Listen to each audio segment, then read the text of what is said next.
We are finally back with Game Winning Podcast. Connor here with Bryce. We are very excited to do our second annual Super Bowl pod. Ask Bryce if he remembers what happened in our first Super Bowl pod. Bryce, take it away. I talked a lot of shit and lost a bet. That's about all that happened. That's facts. So year two, before we get into the actual games and the playoffs and everything like that, we got some headlines that we're going to go over, just bounce around for a little bit here. Yeah, so the three biggest, I think, headlines here, like sports news, pretty, important kind of stuff. First of all, right off the rip, obviously, it's over a year now since we lost Kobe, and that's very detrimental and very heartfelt and emotional for a lot of people all over basketball, not just basketball, all over the world. He was an incredible guy, did a lot of influential, amazing work, whether it was here playing basketball and giving back to the community in Los Angeles, or if he was overseas in China and working with the youth groups and stuff over there. He just such a world-renowned guy. And it was, personally, I know both of us, it was really, really tough to just fathom that it happened. And it still feels pretty unbelievable. And yeah, I mean, I know he meant a lot to you as a bigger basketball guy than myself. So, have anything to say about Kobe? Yeah, there's really two things that stuck out to me with this, just over the past couple of days with all the Kobe stuff. He means so much to this group of young players. And we all know, LeBron James is awesome. LeBron is awesome. But Kobe is their Jordan. All these young guys, Tatum, Trae Young, Donovan Mitchell, Luka, etc. Kobe was their guy. And it's just really cool to see all of them respond in emotional ways to all this stuff. And especially for, you and me growing up, Kobe, once he retired from basketball, he was so worried about what his passion was going to be. And then he started coaching his daughter's team, and he just found it again. And I know this has been trending on Twitter and everything, but the girl dad thing, I retweeted the thing that ESPN did with, I forget who it was, one of their woman anchors who was talking about her interaction with Kobe and how he was talking about, how he enjoys being a girl dad and everything. And I was so touched by that. It was just so cool because he had found his passion and he was still so young. And it's the worst sporting death. It's the worst, famous person death I've ever had to endure as a fan of sports entertainment or anything. So it still definitely hits hard. I can't believe it's been a year. Yeah, doesn't feel like it at all. So that and Sekou Smith died. That was so sad. So sad. He was awesome. Everybody loved that guy. He was that guy who he was never trying to be super negative about the players he was talking about. Yeah. He was always trying to find something positive in there. That guy was awesome. Everybody loved that guy. I feel so bad for all his coworkers and everything. Such a good guy. Losing a lot of sports legends in the past year. So I know. It's rough. Hank Aaron just died. That was a big one too. Yeah, that's right. Fuck. Jesus. It's brutal. But so other than that, something a little more positive is, I think this is very underrated news, is what I've been calling it, because not everyone, I mean, maybe here because we're in Philadelphia, but the Nick Sirianni hire is really big for this offseason, this upcoming NFL offseason, because all the word and all the buzz, especially here, was Wentz is done. He's going somewhere else. It's irreparable between him and the front office. But this move, to me anyway, it says the complete opposite. I agree. They went out and got a guy who's worked with Frank Reich, who, when with Wentz during the Super Bowl year and before that, he thrived. He thrived in that sort of offense. And it feels like, to me, that's Howie Roseman going out and getting a guy that's like Frank Reich mindset. We're going to repair our relationship with Carson Wentz, and we're going to stick this out. Because personally, I mean, just as someone who watches and analyzes almost every player that, is on screen, I didn't like what I saw out of Hurts. I didn't watch a ton on him, but nothing special, nothing. Do you take the guy, put it like this, do you take the guy who was essentially, the 2016, 2017 MVP? If he doesn't tear his knee up, he would have won that MVP. Or do you take the guy that's played 3 games and was meh? I think this is a big statement for Philly, and that they're going to stick with Carson Wentz.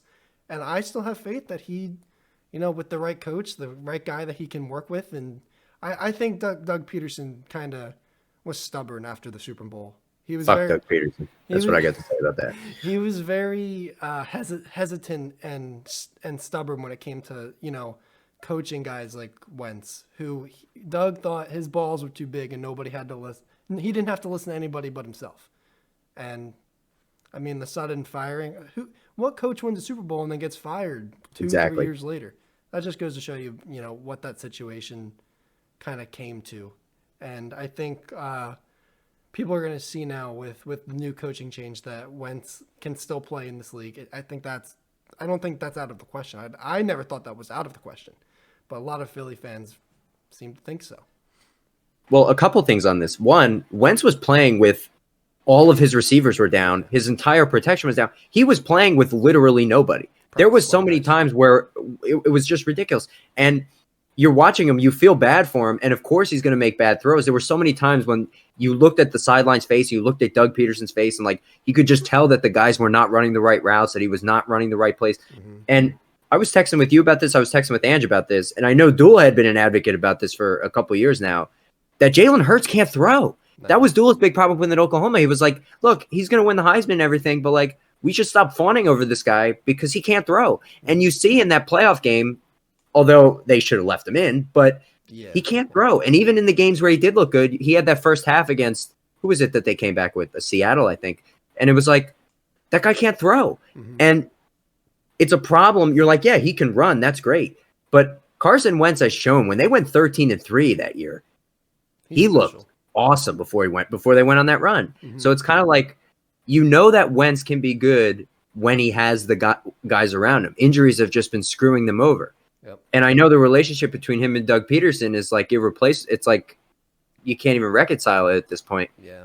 And I'm glad they got rid of him because Doug Peterson had some animosity toward him. But I'm glad they went out and got this guy who's highly regarded, especially working with the quarterbacks. Under Frank Reich did not shut up about this guy. Yeah. So it's kind of like, I just think they probably knocked this out of the park, as much as I hate to say that.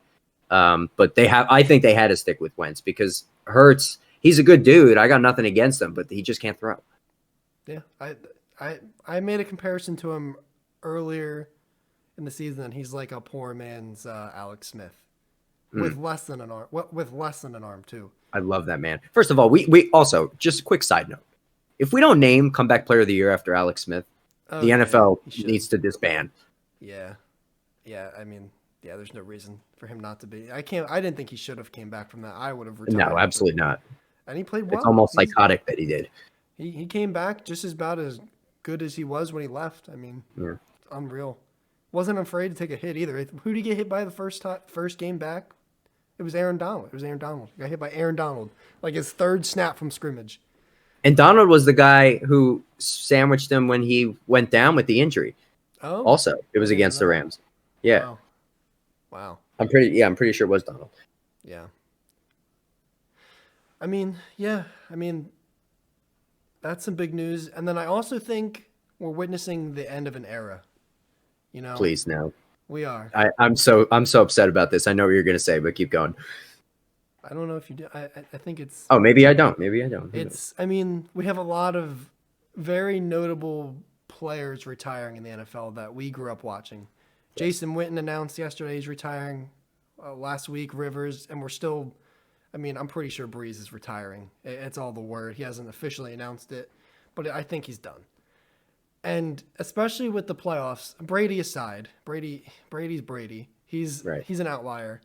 I mean, we're losing all the great guys, all the great players of our lifetime, like growing up until this point. And we're seeing an influx of really, really young star talent. I mean, look at all the guys that were big names in the playoffs this year. Josh Allen, obviously Mahomes, Lamar Jackson. Like it's a passing of the torch. It feels like with all these guys going. And I mean, Eli Manning last year, Peyton's gone. I mean, Big Ben's getting towards the end there. He might not come back this year. I don't know. It's just weird. I think that's also something, not a lot of people are realizing because it's happening so fast, but we're losing, it's feeling like what it's going to feel like when LeBron is gone. We're just going to be like, all of a sudden, holy shit, it's all these new players now instead of what we're used to. I think we take that for granted. And, just something to keep in mind. I was watching that game with my dad, the Saints game when they lost to the Bucks, and like I thought the Saints were going to win, but when they lost, it was almost like I've literally like Drew Brees. Ever since I've been watching football, like even when I was super young and it was just on Sundays, like Drew Brees was always in the league. Like Phillip Rivers was always in the league. Eli Manning was. It's like it's so crazy that this next generation is going to be like my second generation of quarterbacks coming in. That like I'm going to be watching, and it's that crop of Mahomes and Lamar and Baker and Josh Allen and all those guys. So it's like it's so weird. And Rodgers is 37. Brady's got to go one of these days. Maybe when he's 56, something like that. But just. It's crazy that all these quarterbacks that we grew up with. I mean, Ben, I don't know if Ben was the problem, but he really could not move. But it's like, oh my God, these guys are so old. It's like, it is crazy that the time is going by so quickly. Yeah. Yeah. Especially just, like I said, we take it for granted. Like we're just one day we're watching and, it's another Peyton Brady AFC championship and then Breeze, Rodgers, Eli, they're all fighting it out over in the NFC, and now it's just like you got Brady, Rodgers left basically at this point. Ben, we don't know. It's crazy. It's just crazy. Yeah, it is. Yeah. All right. I mean, I guess we can move on to the fun part then, the playoff. That was good. Headlines. I like doing that, reacting to those headlines. Yeah, yeah. All right. So I had 3. It was really tough to narrow it down to 3 big takeaways because I think this playoff, this playoff bracket, this playoff run was very telling for a lot of different things about the course of football in general. So I have 3 big takeaways. You have 3 as well? Yes. I was going back and forth with 6. I was like, okay, which ones do I narrow it down to? I was really I had quite a few. So I'm happy with the 3 that I picked. Mm-hmm. I have one that I'm really reluctant to say because I don't want to say it, but I just can't fight it anymore. Okay, well then you have to say it. You have to start with that one.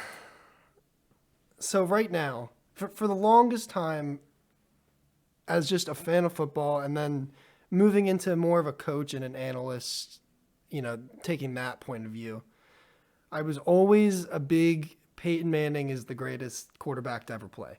For the longest time.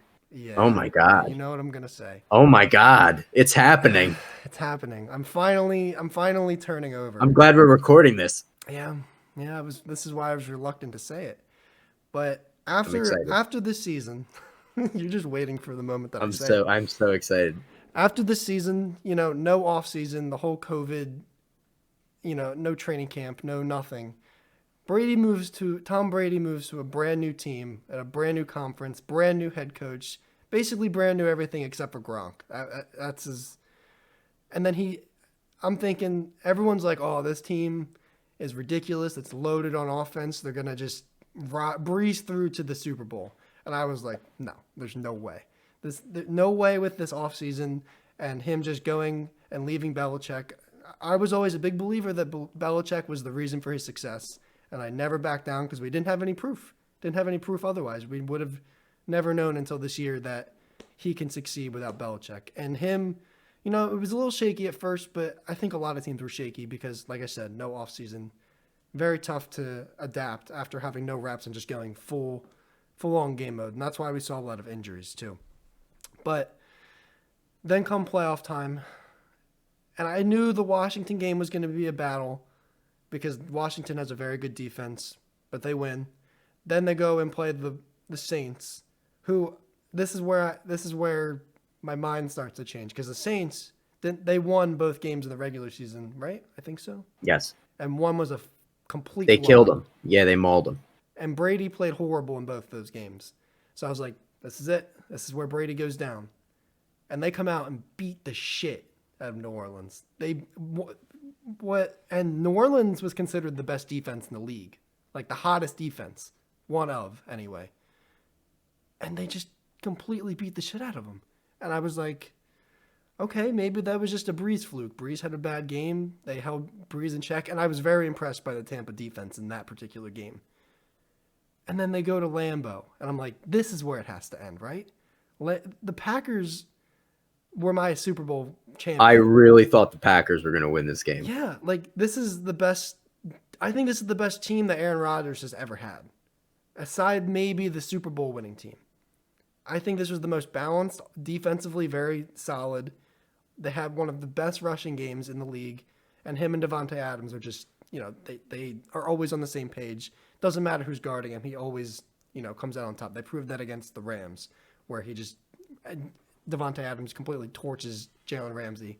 That was so much fun to watch. It was so much fun to watch. shit. I was loving that they were circling it on the bottom every time. They were like, "Oh, Adams and Ramsey," That's because Ramsey came out talking shit. Yeah, it was great. But then they come out. I mean, Brady throws 3 picks, right? But somehow finds a way to win that game. I think a lot of it was defense, but a lot of teams, with successful quarterbacks have to have good defenses to make it to the Super Bowl. But nonetheless, Brady's in his 10th Super Bowl. He has 6 rings. I can't fight it anymore. After this season, I officially announce him my greatest quarterback of all time for now. I'm so glad you finally joined me on this. I'm so glad you're with me finally. I'm so glad. How long have I been telling you this? Okay. It's so funny that you say that. It is so funny that you say that, because my third point is, quote, here's what I wrote on my notebook. Brady GOAT. It's not close. Yeah. It is not close. Let me give you something here. From 2001 to 2011, that's a decade. He won 3 Super Bowls. He appeared in 5. He won 2 Super Bowl MVPs. He won 2 regular MVPs. He had a 78% win percentage. He had 16 playoff wins, 9 division titles, and 7 Pro Bowls. From 2012 to 2021, another decade, he had the same amount of Super Bowl titles, the same amount of Super Bowl appearances, the same amount of Super Bowl MVPs. He had 1 MVP. He had nearly the same win percentage. He had 1 more playoff win than he did in the prior decade. He had the same amount of division titles, the same amount of Pro Bowls. This dude arguably had 2 separate careers where he, in 2 decades, dominated and ruled the entire decade. Yeah. If you took away every single playoff touchdown that Tom Brady has thrown to Gronk, Randy Moss, Branch, Edelman, Welker, Hogan, and Amendola, pretty household names that he has loved to target over the years, he would still have the most playoff touchdown passes in NFL history. He currently has 80, but if you took those away, he'd still be at 46. Wow. Rodgers and Montana have 45. If you took away from all those guys, he is undoubtedly the best postseason player of all time. He is undoubtedly the best football player of all time. He's undoubtedly the best quarterback. It is not close. He took a team without Belichick, a team that, I mean, now they're getting their injured guys back, but he was so good in managing that game, regardless of the 3 picks. Like, look, he threw 3 picks, whatever. Some of them, one of them was not his fault, but it was like, whatever. He managed that game with a patience and a pace that was just like, it looked like he had been there a zillion times before. He was not worried. He was just poised. And you could tell Breeze was starting to get a little, oh my God, like what's happening here? Brady was just locked in. He's ready. And it just was incredible to watch. I agree. 100%. Yeah. I mean, he just felt so comfortable. He looked so comfortable. I mean, his defense was really good. Granted, this team is still very loaded with talent, but it's a lot of young talent. It's not people that have been in this situation before. I mean, some of their best players, Mike Evans, Godwin, on defense, Devin White, and then Devin White. I carved out a little piece because I wanted to just share with you the Devin White stuff that's happening right now.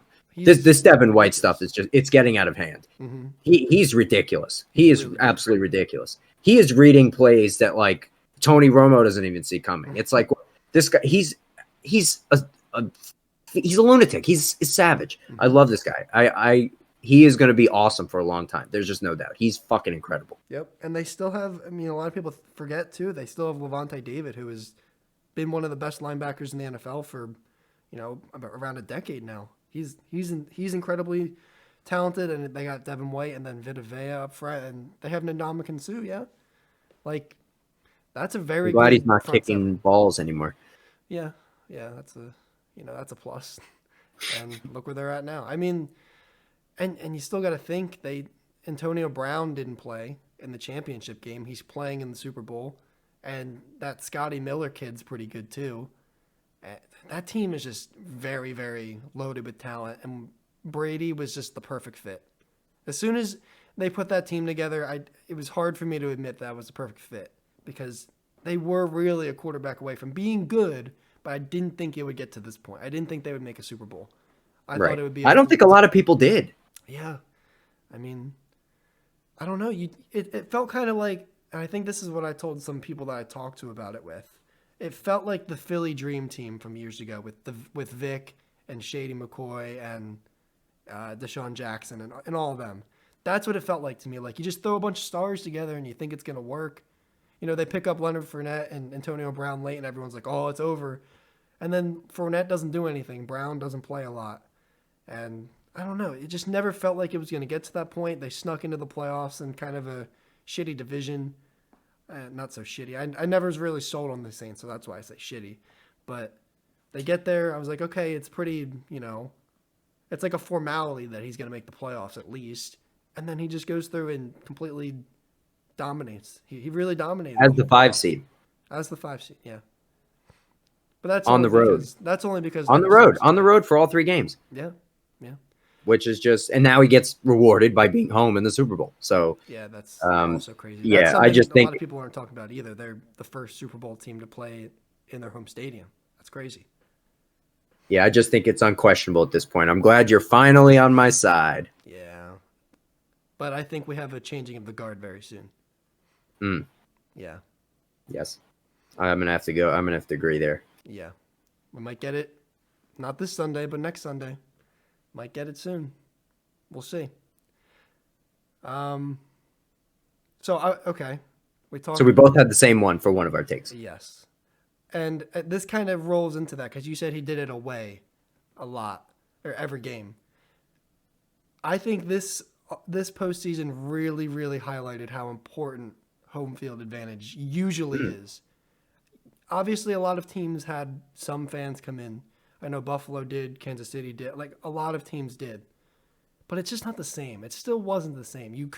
When you would watch a playoff game last year and years before this craziness, you could just feel the energy through it, even through a TV, like the noise, how the player, like you can hear the players talking, but they're screaming to like make adjustments at the line of scrimmage or whatever. And this year, it felt so much more laid back. Obviously, it's a playoff game for the players, and there's high intensity no matter what. But it's still just not the same. Like you and I have both played in front of crowds, and you know what the difference is between playing, kind of on an empty court or an empty stadium or whatever, and then when the stadium's packed or the court's packed. There's just a huge difference in not just how you feel coming out, like pregame and then from halftime, like momentum shifts in game. Like the crowd really, really matters. It's very evident. And a lot of very notable teams that had home field advantage in this playoffs lost. And I think it could have been different, if Seattle had their home crowd. Do they lose to the Rams if they're at home and have their Big 12? Are they really going to lose that game? Because I don't think that's a game they should have lost.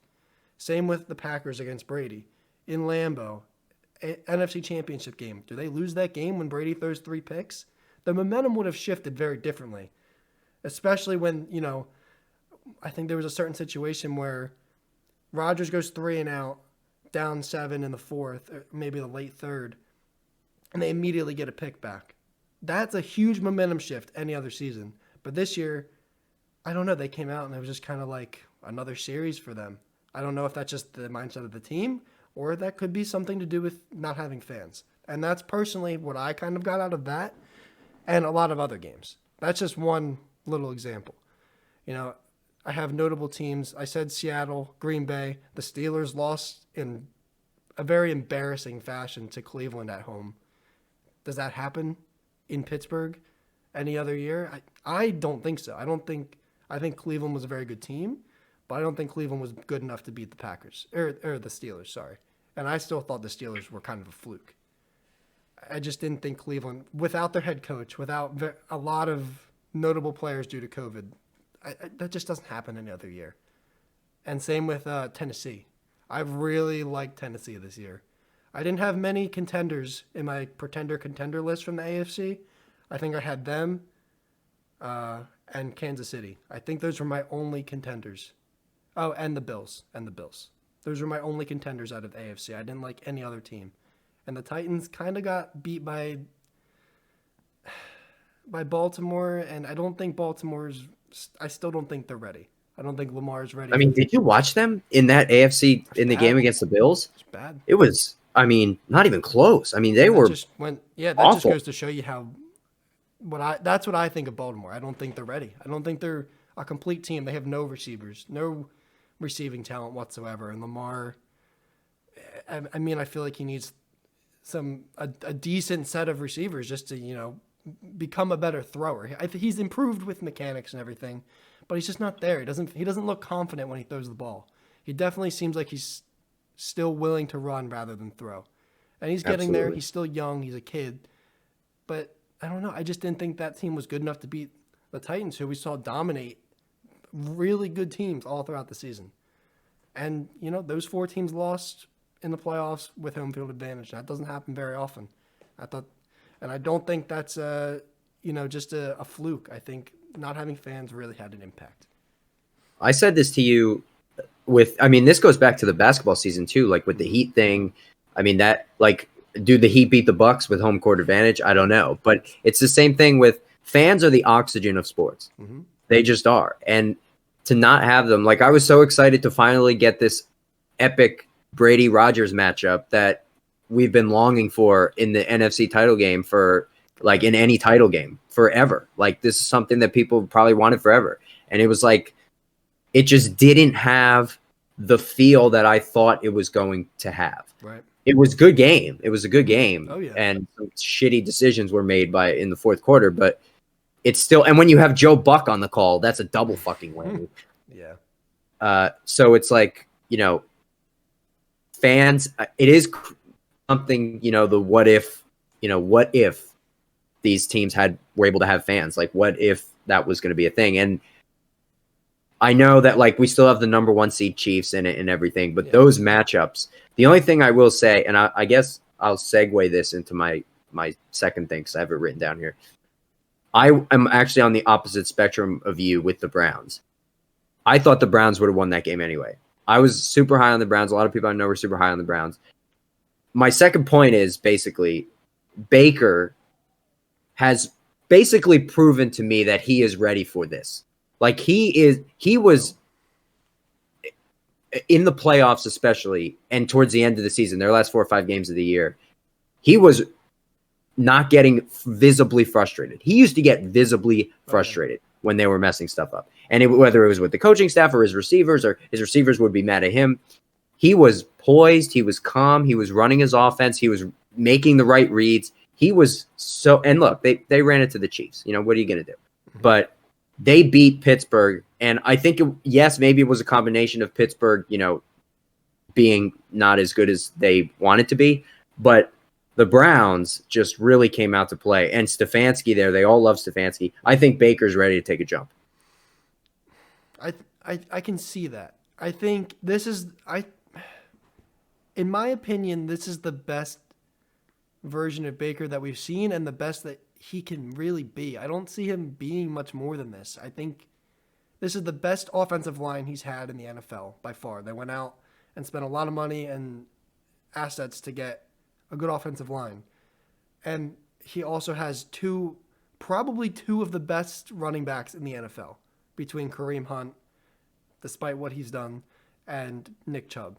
Nick Chubb is unbelievable, and so is Kareem Hunt. People forget about Kareem Hunt with the Chiefs and what he was able to do, and then the whole thing happens. He gets cut, whatever.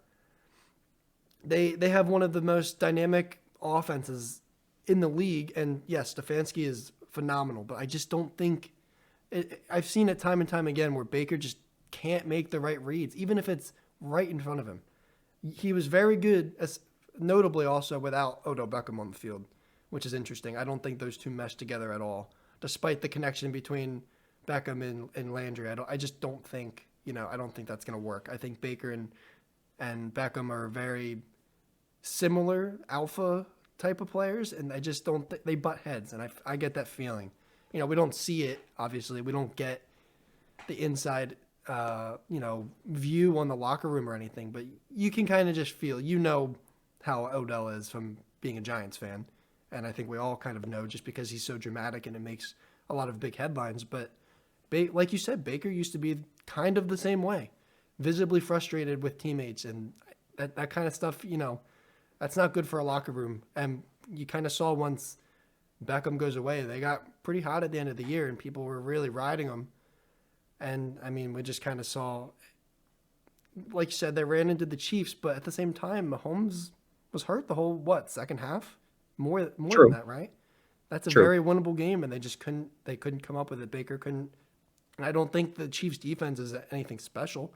They're solid, but they're not anything special. And that's, if Baker if Baker is to become what you think he's going to become or take that next step to, he has to be able to beat a solid defense. It's not like they ran into like Washington, like a Washington defense, or last year's San Francisco defense, or the Legion of Boom Seattle defense, where it was like, oh, come on, that's one of the best defenses we've seen in a while. It was just the Chiefs defense. I mean, Chris Jones, Tyrann Mathieu, name another guy on that defense. Right? Like Frank Clark. That's about it. That should be a very winnable game, especially with Mahomes not playing on the other side. Chad Henne, come on. Anything is possible. Yeah, that was funny. But if Baker's going to become this elite number one pick that everyone expected him to be, he's got to win that game. To me, especially with his run game, his offensive line, and his weapons on offense, Austin Hooper, Jarvis Landry. They have Taylor Gabriel, I think. They have some solid guys on offense, and especially at running back and offensive line. There's no reason they don't win that game without Mahomes. And I just haven't seen it out of Baker specifically to make that jump yet. But he could come back next year and prove that wrong. So we'll see. I don't know. He looked really good in those last 4 to 5. And look, I mean, they should have done a little bit better in that Chiefs game. I'll give you that. Oh, yeah. But I will. Those last 4 or 5 games, that first game against Pittsburgh, he was awesome. I'm gonna roll the dice on him. I was never a huge Baker guy, especially with his personality or anything. Never was. But I'm gonna roll the dice. I'm gonna roll the dice on Baker. I still think he's got another level. Okay. What do you got? What is your third? So my third, and this is probably the biggest. So we had a very big, like overall historical. Brady is the GOAT for now, and you have something to do with playing. Circumstances with home field advantage and no fans. And this is just something I think that's shifting the landscape of the way that the game is managed now. And we saw with the rise of the Chiefs and their sudden, with Mahomes and Andy Reid, I think we're seeing that in order to beat a team like that, a Chiefs team, you cannot play conservative football anymore. You cannot. You can't take the safe route. You just can't. You need to score as many points as possible on every single possession. You can't settle for field goals. And that was a big takeaway from not just the Bills, the AFC Championship game, where they settle for 3 or 4 field goals and then end up losing by 2 scores. You just can't. The Chiefs are too good on offense. Even if you shut them down for a whole quarter like the Bills did, they're going to come back and smack you with 3 touchdowns in the second. That just happens every game. They're exactly like the Splash Brothers OG Warriors. It's exactly like that. It doesn't matter how well you play the first half, the first 3 quarters, whatever. They're going to come and score a ton of points on you at some point in the game, and you have to be ready for it. And being conservative like the Bills did does not work. Can't settle for field goals. We also saw it in Green Bay. Green Bay down by 8. Kicks a field goal instead of going for it on basically the goal line with Aaron Rodgers. Huge headline especially from ESPN. And I feel the same way. You cannot be conservative and just win games anymore. This is literally my third point. No, really? I have written WTF coaching decisions in crunch time. Yeah. I mean, and it's just literally it. The Rodgers thing, there's 2 minutes and 10 seconds left in that game. Mm-hmm. It's, what is it, 4th and 10, 4th and 8, whatever it was. Yeah. And you have Aaron freaking Rodgers, the MVP on your team, and you're going to give the ball with 2 minutes and 10 seconds left to the best game manager we've seen in a long time? Or what the fuck are you thinking? Right. That was so dumb. I at the time I was like, what the fuck? And people were like trying to, analytics say, who loves numbers more than I do? Nobody. But I couldn't believe that Aaron Rodgers, and they weren't on the same page. They asked Aaron Rodgers after the game what happened. He was like, well, I called the play on 3rd and 8, and I was expecting to go for it on 4th and 8, but then Matt called everything out. So Rodgers and LaFleur, who are calling the plays there, aren't on the same page. Yep. How does that happen? How does that happen in the fourth quarter with 2 minutes and 10 seconds left of the NFC title game when you're the 1 seed?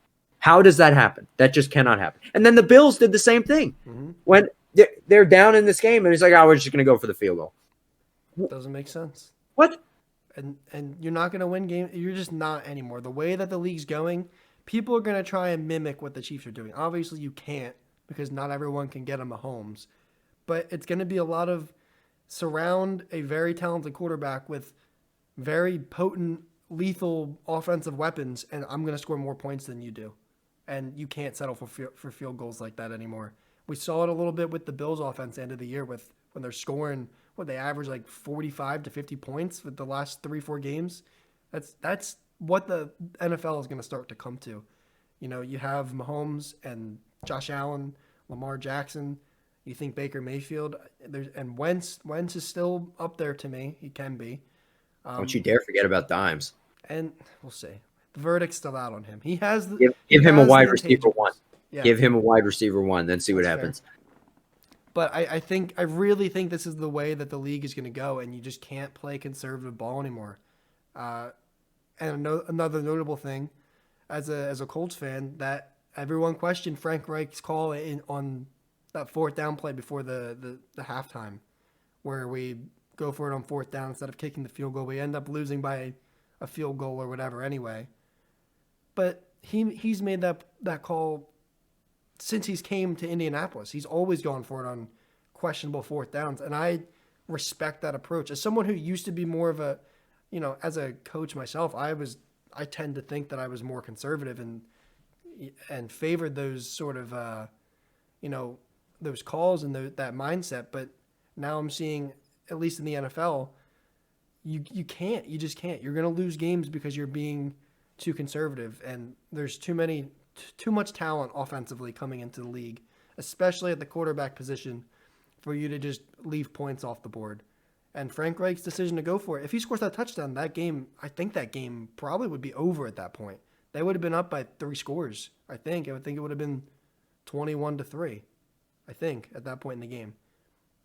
And people gave him a lot of shit for it, and that's, 1, a call he makes all the time, and 2, it's more favorite. The Colts are very analytical. Like they have coaches in the box that give Frank Reich the analytic data on what is the percentage of us going for this and making it.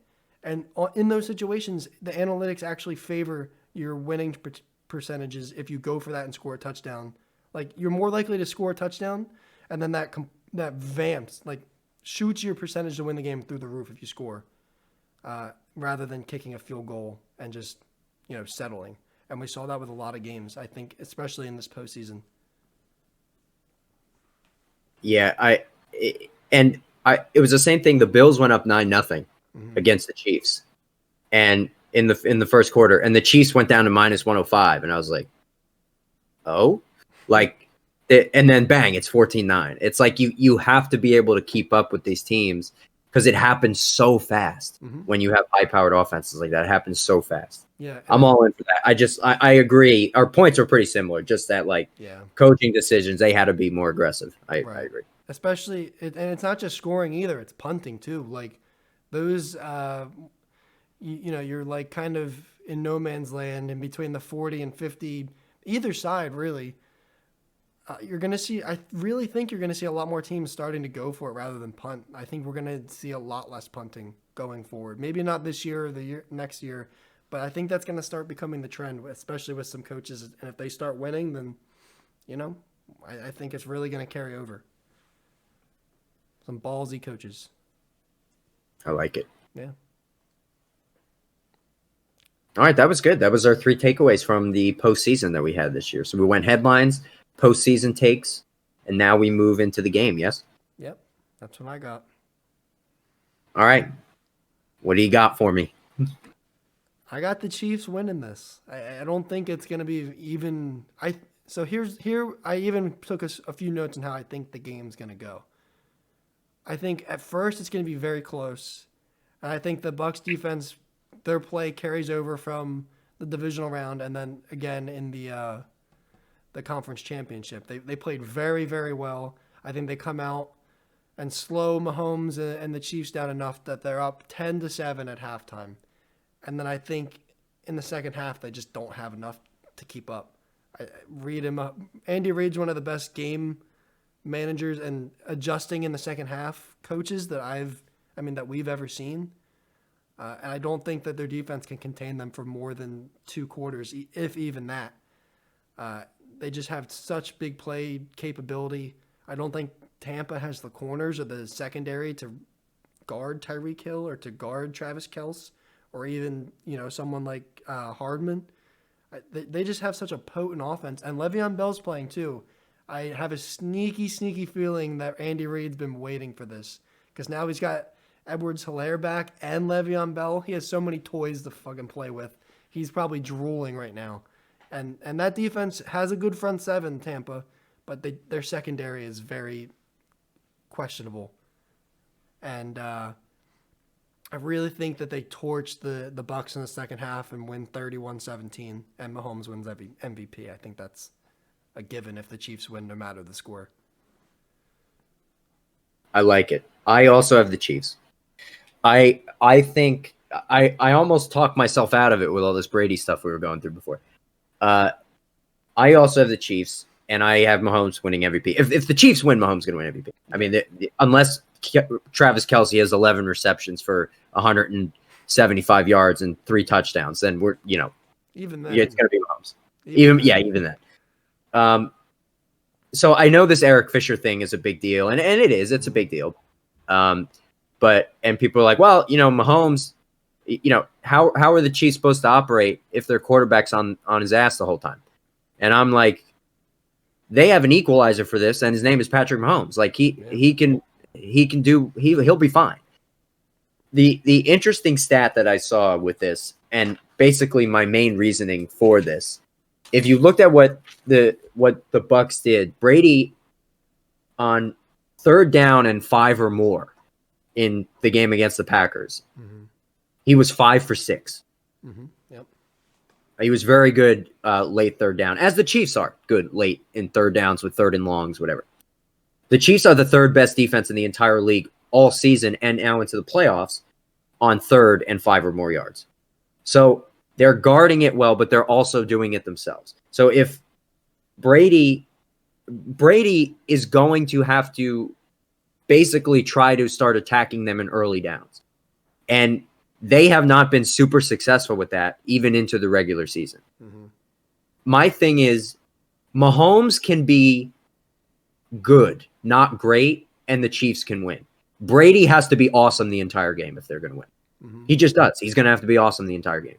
And I don't know if they're going to be able to keep up with what the Chiefs are going to throw at them. I have the Chiefs winning this game. I'm going to go 38-24. I think Tampa might get a couple, some 3rd, 4th quarter scores here and there. Maybe they score a lot in the first half.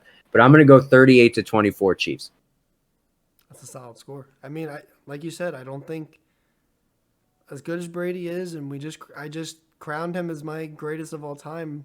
I think Mahomes, especially right now, Mahomes is just far better. He's far talented, more talented than Brady has ever been. Brady is one of the best, probably the best winner of all time. He's an excellent leader on the football field, and he has just so much experience. But Mahomes has so much raw, just God-given talent. He's really incredible. It's really, I know everybody says it all the time, but it's almost unprecedented how good he is. Yeah, it's almost unprecedented how good he is. There has not been one time where I watched them on a 3rd and 12 and they don't get the first down. Like it almost happened. And whether it's Mahomes, he can, like, it's different with Lamar, right? Lamar can run, but Lamar, that guy's not going to be able to throw a bomb 50 yards down the field to Tyreek Hill for a touchdown. Mahomes can kill you. If it's 3rd and 8, Mahomes has no problem running for that first down. He has no problem. He's so elusive. It's so hard to stop him. He's the hardest dude to game plan for. Mm-hmm. I just don't know, even with Tampa being at home. And by the way, I don't know if that matters anyway, because they're giving like 3/4 of the tickets to like healthcare workers. Yeah. Which is awesome that they're doing that. Oh yeah. But I don't know. It's not just going to be hardcore like Bucs fans, just like, in the stadium, like rooting for the thing. They're giving the majority of the things to healthcare workers. Yeah. So it's kind of like, and even if it was, as long as Patrick Mahomes is living and breathing, I'm going to pick the Chiefs to win the Super Bowl from now until the end of time. Yeah. Until we see, like Buffalo, I thought had a good chance, and they just didn't show up. And like we said, you had the Bills, didn't you? I had Bills and Packers. Yeah. And both teams, like we talked about, played too conservative and ended up losing in the championship game. And it's not going to be able to go that way anymore. And not to say that, like, those guys can't coach or whatever, but it's just, you can't beat Mahomes and you can't beat Brady. Like, 2 potent quarterbacks that have playoff experience and are notorious for making huge plays when it matters most. You can't be conservative against them, especially Mahomes, who it could be 4th and 25 and he throws a 75-yard touchdown to Tyreek Hill on a slant, or like across his body, no look, 50 yards downfield. Like, he makes some of the most unreal plays I've ever seen, and you can't like punt from their 50-yard or from their 45-yard line, or go for a field goal on their 10-yard line and expect to win the game. It's just, you're not going to be able to keep up. All right, so we're both on the Chiefs here. We can both be either right or we can both be wrong. This is good. This year we're on the same page. Mm-hmm. Do you have a best bet for me? I have a few bets that I like. I'm very excited for this. I think the best bet, like the safest, is Mahomes and Brady to both have two plus touchdowns at double your money at plus 100. I think that's a solid bet. Where is that? Fox Bet. All mine are Is Fox that a Bet. boost? Yeah. What? Yeah, I took it last night. That's an easy bet. Oh my God. Are you joking? No. Easy. What? That's my lock. I think that's my lock. I got it. Hold on a second. I got to see if I can parlay that on FanDuel. What the? All right. Wow. Okay. All right. So obviously I'm going to take Chiefs -3. They're really, I'm not, I don't like what FanDuel's doing to me right now. So the first thing I did when I went to check these, was go to player props. And immediately the first thing I went to was Travis Kelce total receptions. Mm-hmm. The number's 7.5. I almost fell out of my chair.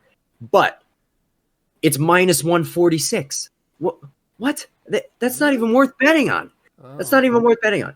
And Tyreek Hill was 6.5, also -146. It's not even worth betting on it. FanDuel's really screwing me over. So I had Kelce obviously over 7.5 receptions, obviously -146. I'm just going to have to bet enough money to make it work.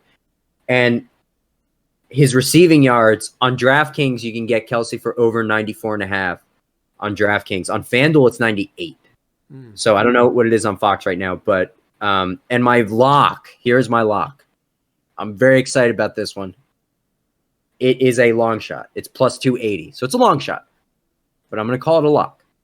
Mahomes, anytime touchdown score, a rushing touchdown, +280. That's my lock. Ooh. I'm going Mahomes to run it in. What's that on? FanDuel. I like that one. I do. I also had Tyreek Hill first quarter touchdown at +400.